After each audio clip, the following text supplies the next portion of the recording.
Hello, good morning. So, papasok na tayo ngayon. Ang aking damit ay pang Christmas.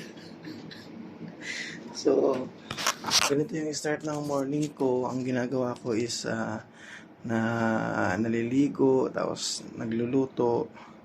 Yung iba iniinit ko na lang sa morning. So, ngayon papasok na tayo.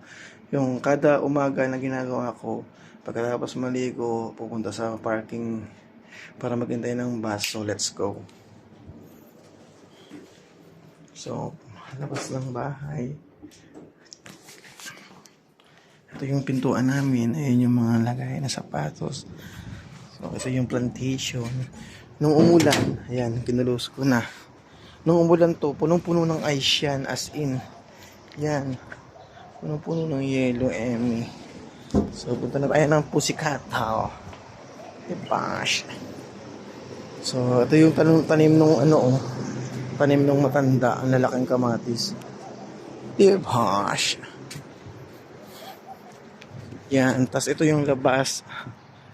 Yun, from doon, malakas yung alon kasi yung tubig doon sa kaduluduluhan na bahay, yung street, as in malakas yung pagkakaano ng tubig niya.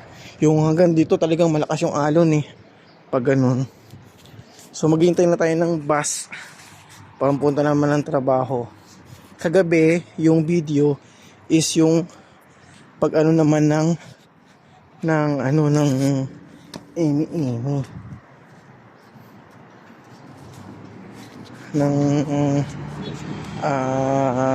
pag-iintay ng bus naman pa uwi. So ngayon ang oras is